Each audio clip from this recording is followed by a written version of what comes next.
Hello everyone. ఈరోజైతే నేను మా పాప కోసం ఉగ్గెలా ప్రిపేర్ చేసుకుంటాను ఏంటి అనేది ఫుల్ ప్రాసెస్ అయితే చూపిస్తాను, చూసేయండి. అండ్ ఇక్కడ నేను ఒక గ్లాస్ చూపించాను కదా, ఆ గ్లాస్ క్వాంటిటీ తోటి నేనైతే ఒక 4 గ్లాసెస్ ఆఫ్ రైస్ తీసుకున్నాను.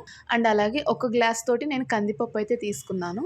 అండ్ అలాగే మినపప్పు కూడా ఒక గ్లాస్ తీసుకున్నాను. ఇంతకు ముందైతే నేను కందిపప్పు ప్లేస్లో నేను రెడ్ కందిపప్పు కూడా యూస్ చేశాను అనమాట. అది కూడా హెల్త్కి మంచిది, అదొక టైప్ ఆఫ్ ప్రాసెస్. అండ్ ఇప్పుడైతే నేను రెడ్ కందిపప్పు అనేది యూస్ చేయట్లేదు. అండ్ అలాగే నేను ఒక 10 బాదం తీసుకున్నాను. అండ్ పచ్చ పెసర్లు ఉంటాయి కదా, అవి ఒక కప్ తీసుకున్నాను. అండ్ కొంచెం పల్లీలు అనమాట 2-3 స్పూన్స్ అయితే తీసుకున్నాను. ఎక్కువ తీసుకోలేదు, జస్ట్ ఒక 2-3 స్పూన్స్ అయితే తీసుకున్నాను అనమాట.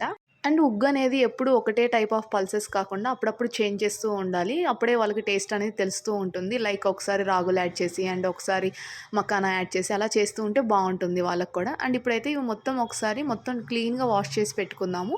ఇంకా వాష్ చేసిన తర్వాత నేను కొంచెం వామ్ అయితే యాడ్ చేస్తున్నాను. అండ్ అలాగే కొంచెం జీలకర్ర కూడా యాడ్ చేస్తున్నాను. ఇవి కొంచెం కొంచెం వీడియోలో చూపించినట్టే యాడ్ చేసుకోండి, లేకపోతే చేదొస్తుంది.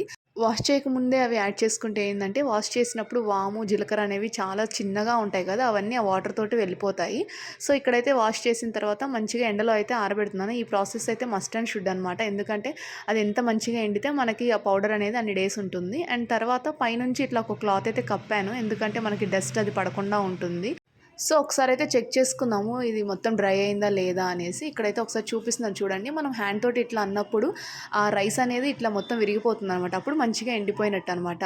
సో ఇంక ఇవి మంచిగా డ్రై అయిన తర్వాత వీటినైతే ఫ్రై చేసుకోవాలి. జస్ట్ ఒక 5-10 మినిట్స్ ఫ్రై చేసుకుంటే సరిపోతుంది. చాలా అంటే చాలా చిన్న మీడియం ఫ్లేమ్లో అయితే ఫ్రై చేసుకోవాలి. లేకపోతే ఏంటంటే అవి మాడిపోయి, అవి తినేటప్పుడు ఆ మాడిపోయిన స్మెల్ వస్తే ఏంటంటే పిల్లలు అంత ఇంట్రెస్ట్గా తినరనమాట. సో అదైతే జాగ్రత్తగా దగ్గరుండి ఒక 5-10 మినిట్స్ లో ఫ్లేమ్లో అయితే ఇట్లా తిప్పుకుంటూ చేసుకోవాలి.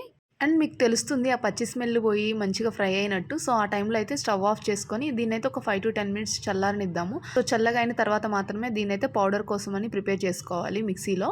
సో ఇప్పుడైతే మంచిగా చల్లగా అయిపోయింది. దీన్నైతే ఇప్పుడు పౌడర్ చేసుకుందాము. సో ఇలా ఫైన్ పౌడర్ లాగా చేసుకొని ఒక ఎయిర్ టైట్ కంటైనర్లో పెట్టుకుంటే సరిపోతుంది. నేనైతే ఇక్కడ 15-20 డేస్కి ప్రిపేర్ చేసుకుంటాను అనమాట. ఎందుకంటే ఎవ్రీ టైం పల్సెస్ అనేవి చేంజ్ చేస్తూ ఉంటాను కాబట్టి వాళ్ళకి కూడా టేస్టీగా ఉంటుందని. అంటే లైక్ ఒకసారి ఒక పల్స్ యాడ్ చేస్తే ఇంకోసారి ఇంకోటి యాడ్ చేస్తూ ఉంటాను అనమాట. సో దానికోసమని.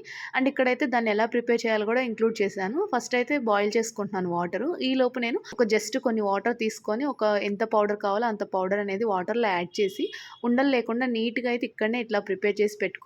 లేకపోతే ఏంటంటే మనం వాటర్లో యాడ్ చేస్తే డైరెక్ట్గా పౌడర్ అనేది ఉండలు కడుతుంది. అండ్ ఇక్కడ వాటర్ బాయిల్ అయిన తర్వాత ఒక పించ్ ఆఫ్ సాల్ట్ అయితే యాడ్ చేశాను.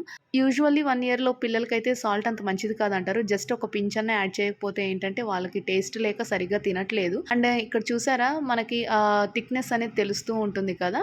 సో ఏజ్ని బట్టి మంత్స్ని బట్టి స్పూన్తో పెట్టే వాళ్ళైతే బాగా థిక్గా కాకుండా ఇట్లా పల్చగా ఉన్నప్పుడే స్పూన్తో పెట్టేస్తే సరిపోతుంది. అండ్ ఇక్కడైతే నేను లాస్ట్లో దింపే ముందు కొంచెం గీ అయితే యాడ్ చేస్తాను. ఉగ్గులో నెయ్యి కలిపి పెడితే చాలా మంచిది హెల్త్కి కూడా. సో ఫైనల్గా అయితే ఇలా ప్రిపేర్ చేస్తాను నేనైతే మా పాప కోసం ఉగ్గు అనేది. సో మీరైతే ఎలా ప్రిపేర్ చేసుకుంటారు ఏంటి, ఇదే ప్రాసెస్ చేస్తారని కామెంట్ చేయండి. అంతే video. Thank you for watching. Take care. Bye bye.